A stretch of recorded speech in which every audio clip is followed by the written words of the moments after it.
विनीत गौतम, आप सभी का स्वागत करता हूं अपने YouTube चैनल में।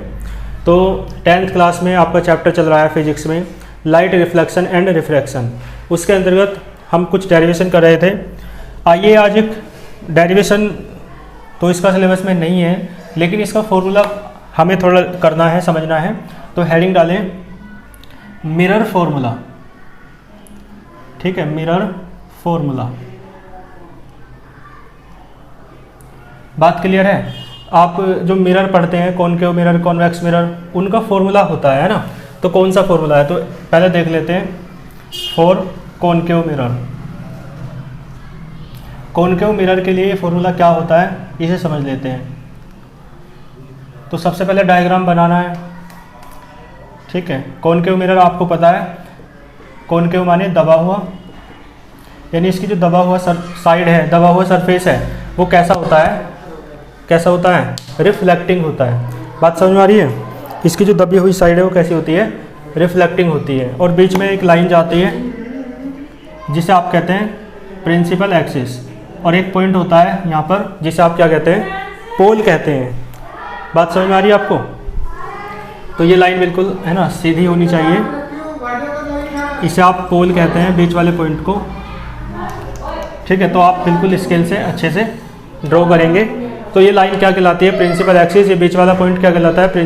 ये क्या कहलाता है? पोल। मिरर का नाम आप रख सकते हैं M1, M2, और ये मिरर कौन सा है? कॉनकेव। लिखा है फॉर कॉनकेव मिरर। ठीक है, यहाँ पर एक पॉइंट होगा जिसे आप प्रिंसिपल फोकस कहते हैं, और यहाँ पर एक पॉइंट होगा जिसे आप सेंटर ऑफ कर्वेचर कहते हैं। तो centre of curvature just double distance पर होता है, तो आप यहाँ मान लो, है ना।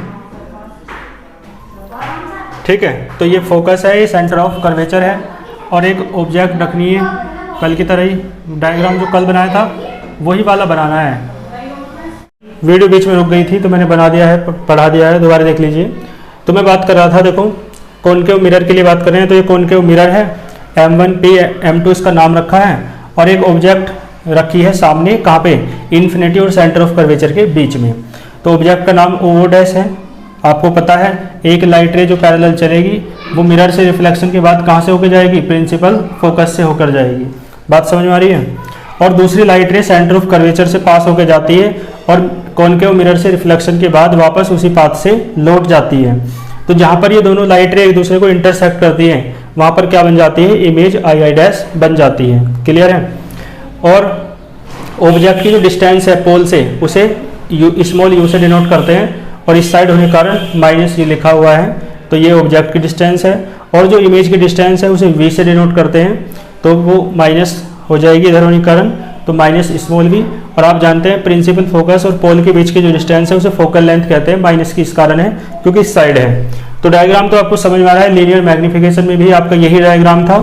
और एक जो केस कराया था, when the object is placed, है ना, between infinity and centre of curvature, तो उस केस में भी यही डायग्राम था।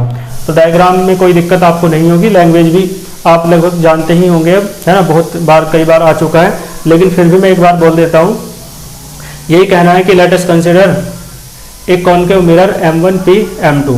क्लियर है? Let an object is placed, let an object O' is placed. ये नहीं बताना कहाँ रखा है क्या, है ना, ये कोई केस नहीं कर रहे हम। यहाँ पे क्या कर रहे हैं, बस है ना बताना है थोड़ा सा। तो कह दो मिरर के सामने रखिए ऑब्जेक्ट, बस इतना कह दो, है ना। तो let an object O' is placed in front of the mirror. ठीक है, बताना चाहो बता सकते हो, between the infinity and centre of curvature. तो the first light ray parallel to the principal axis passes through the principal focus, and the second light ray, ठीक है, second light ray coming through the centre of curvature returns back to the initial path without any deviation. ठीक है, where these light rays intersect to each other, जहाँ पर ये दोनों light रे एक दूसरे को काटती हैं, इमेज II' इज फॉर्म्ड। ठीक है, ये आपको बताइए दिया मैंने। देन मिरर फॉर्मूला क्या होता है? 1/v + 1/u is equals to 1/f। इसका प्रूफ आपके सिलेबस में नहीं है, केवल डायरेक्ट फॉर्मूला लिखने के लिए आता है, या फिर एक्सप्लेन करवा लेता है डायग्राम, लैंग्वेज और फॉर्मूला। इसे आप इस तरीके से भी लिख सकते हो, 1/f is equals to 1/v + 1/u। बात समझ में आ रही है? तो ये कॉनकेव मिरर के लिए मैंने आपको करा दिया है। कॉन्वेक्स मिरर के लिए आइए देख लेते हैं। तो है ना, थोड़ा डायग्राम बस अलग हो जाएगा। ठीक है, कॉनकेव मिरर के लिए मैंने करा दिया है, लैंग्वेज भी बोल दी है, डायग्राम भी बना दिया है और फॉर्मूला भी लिख दिया है। तो सेकंड हेडिंग क्या हो जाएगी, for convex mirror. Convex mirror के लिए मैं डायग्राम बना देता हूं, इसे आप देख लेंगे। कॉन्वेक्स मिरर आप जानते हैं है ना किस तरीके से बनता है, अभी तक आपको पहचान हो चुकी होगी। तो इस तरीके से है ना, कॉन्वेक्स माने उभरा हुआ, तो इसकी उभरी हुई सरफेस है वो कैसी होती है, रिफ्लेक्टिंग। ठीक है जी, तो ये हो जाएगा। और अब आप एक बात देखें, ऑब्जेक्ट ये पोल होता है आपको पता है, और आपको पता है ऑब्जेक्ट कहाँ रखनी है, सामने रखनी है, तो यहाँ रख दो। ऑब्जेक्ट का नाम क्या रखते हैं, ओ डैश। इधर इसका एक है ना पॉइंट होता है प्रिंसिपल फोकस, और आगे एक पॉइंट होता है सेंटर ऑफ कर्वेचर। ठीक है जी, तो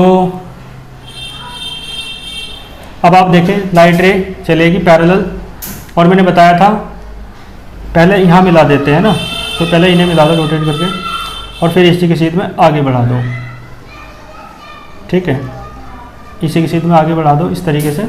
तो कहने का अर्थ ये हो जाएगा कि ये जो लाइट रे है ना, ऐसा लगता है कि कहाँ से आ रही है, प्रिंसिपल फोकस से आ रही है।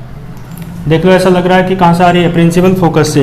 ये लाइन बिल्कुल आपको सीधी बनानी है ना, तो स्केल की हेल्प ले लेना आप लोग, है ना, बिल्कुल इसी की सीध में। तो देखो लाइट रे जो पैरेलल थी है ना, मिरर से रिफ्लेक्शन किया उसने, कॉनकेव मिरर से, वो कॉन्वेक्स मिरर से, और टकरा के वापस चली गई। लेकिन ऐसा लग रहा है कहाँ से आ रही है, प्रिंसिपल फोकस से। ठीक है, मिरर का नाम क्या है, M1P M2। मिरर कौन सा है, कॉन्वेक्स।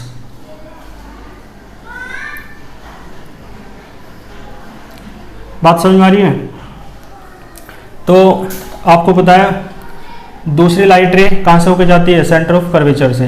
तो देखो पहले आप यहाँ से इसे मिला दो, है ना, इस तरीके से। ठीक है, और अब फिर इसे मिला दो, है ना, लेकिन बिल्कुल सीधी मिलाना है ना, थोड़ा ऐसा लग रहा है जैसे सीधी नहीं मिल पा रही है, इस तरीके से ना। तो इस तरीके से सीधी मिला दोगे,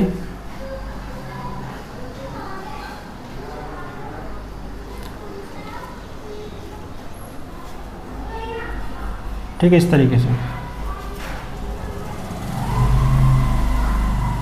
और जहाँ पे लाइट रे एक दूसरे को काटेंगी वहाँ क्या बन जाती है, इमेज बन जाती है, जिससे आप क्या कहते हैं, आई डैश। ठीक है, और ये कैसी इमेज है, वर्चुअल इमेज है, वर्चुअल यानी इमेजनरी। और आपको बताया पोल से लेकर ऑब्जेक्ट तक की जो डिस्टेंस है उसे यू से डिनोट करते हैं, इधर है ना, तो माइनस आ जाएगा, और ये इधर रहेंगी, जैसे कि फोकल लेंथ इधर रहेगी तो प्लस आ जाएगी।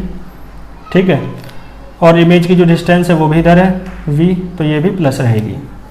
तो ये डायग्राम आपका हुआ कॉनकेव वो कॉन्वेक्स मिरर के लिए।